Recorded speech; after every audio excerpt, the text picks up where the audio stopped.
वसुदेवसुतं देवं कंसचाणूरमर्दनं देवकी परमानंदं कृष्णं वंदे जगद्गुरुं। गोपाल कृष्ण भगवान की जय। श्रीमद् भगवद गीता पहला अध्याय।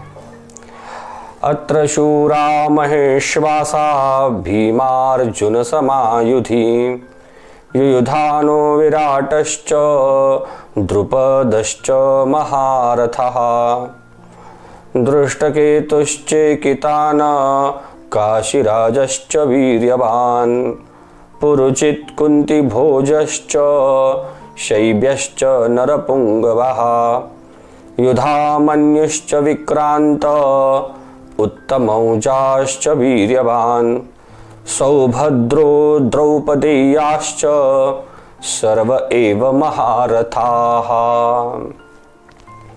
दुर्योधन आचार्य द्रोण के पास जाते हैं और कहते हैं कि देखिए पांडवों की विराट सेना।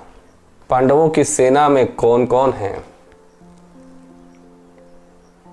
पांडवों की सेना में कौन महारथी है? यह दुर्योधन बता रहे हैं। पांडवों की सेना के सेनापति है भीम और दुर्योधन का पहला शत्रु है भीम। भीम और अर्जुन यह पांडवों की सेना में महारथी हैं। लेकिन दुर्योधन बता रहे हैं कि केवल अर्जुन और भीम महारथी नहीं हैं, तो अर्जुन और भीम के समान अनेक महारथी पांडवों की सेना में हैं। वैसे देखा जाए तो पांडवों की सेना से भी दुर्योधन की सेना विशाल है। दुर्योधन के पास 11 अक्षौहिणी सेना है, लेकिन दुर्योधन ये जानता है के पास सेना अधिक है, लेकिन पांडवों के पास महारथी अधिक है। और कहीं न कहीं इन महारथियों से भयभीत दुर्योधन आचार्य द्रोण को बता रहा है कि कौन कौन महारथी है। पांडवों की सेना में युयुधान यह अर्जुन का शिष्य है, जिसका एक नाम सात्यकी भी है। ये यदुवंशी है। विराट मत्स्य देश के राजा, जिनके यहाँ पांडवों ने 1 वर्ष तक अज्ञातवास किया था। अभिमन्यु की पत्नी उत्तरा विराट की पुत्री थी। द्रुपद यह पांचाल देश के राजा थे, जो द्रोणाचार्य के शत्रु थे। द्रुपद के पुत्र धृष्टद्युम्न हैं, जिनकी पुत्री द्रौपदी है। दृष्टकेतु यह चेदी देश के राजा है, जो शिशुपाल के पुत्र है। चेकितान प्रख्यात यादव महारथी है। काशीराज काशी के राजा थे। पुरुजित और कुंती भोज यह कुंती के भाई तथा पांडवों के मामा थे। शैब्य युधिष्ठिर के श्वशुर है, जिनकी पुत्री का नाम है देविका। वे सभी महारथी परम चारित्र्यवान हैं, अतः उन्हें नरपुंगव कहा गया है। सारे मनुष्य में श्रेष्ठ नरपुंगव है। युधामन्यु और उत्तमौजा यह भाई थे और बड़े पराक्रमी थे। अर्जुन के रथ के दोनों पहिए की रक्षा करने की जिम्मेदारी उन पर थी। अभिमन्यु यह अर्जुन के पुत्र थे, जिनकी माता सुभद्रा यह भगवान श्री कृष्ण की बहन थी। अभिमन्यु ने अपने पिता अर्जुन से और प्रद्युम्न से युद्ध कला सीखी थी। वे अतुलनीय पराक्रमी थे।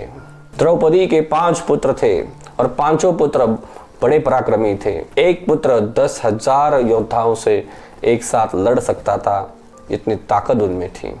दुर्योधन इन सभी महारथियों से भयभीत था। उनसे लड़ने के लिए खुद को असमर्थ समझ रहा था। ऐसा क्या था उन महारथियों के पास? उन महारथियों के पास युद्ध की कला थी, तो दुर्योधन की सेना के पास भी युद्ध की कला थी। पांडवों के इन महारथियों के पास बाहुबल था, तो दुर्योधन के योद्धाओं के पास भी बाहुबल था। दुर्योधन के पास भी सेना थी, पैसा था, सब कुछ था, फिर भी दुर्योधन क्यों डर रहा था? ऐसी वो क्या चीज थी जो पांडवों के पास अधिक थी? वैसी वो क्या चीज थी जिसके कारण पांडव अधिक शक्तिशाली थे? वो एक चीज थी चारित्र्य, कैरेक्टर। जो नीति से चल रहा है, जो प्रामाणिकता से काम कर रहा है, जो सत्य के साथ थे, जो सत्य के साथ है, जो अपने संकल्प पे अड़िग है,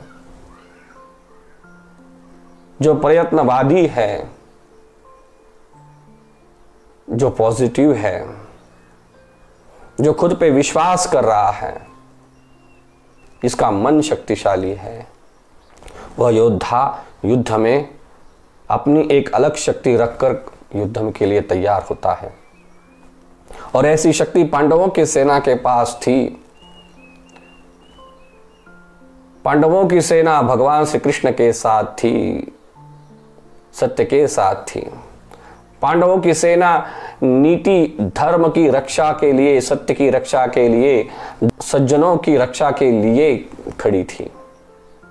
और इसीलिए पांडवों के साथ जो महारथी थे वो अपना अलग ही तेज लेकर युद्ध के मैदान में उतरे थे। और उनका तेज देखकर दुर्योधन भयभीत था, क्योंकि दुर्योधन भी जानता था कहीं न कहीं हम असत्य के साथ है, कहीं न कहीं हम अन्याय के साथ है, कहीं न कहीं हम गलत है। और हम गलत है, यही न्यूनगंड, यही एंजाइटी दुर्योधन को भयभीत कर रही थी। उसका आत्मविश्वास कम हो रहा था। इसीलिए वह पांडवों के महारथी से प्रभावित होकर उनके नाम और उनके गुण को आचार्य द्रोण के सामने रख रहा है। जय श्री कृष्ण।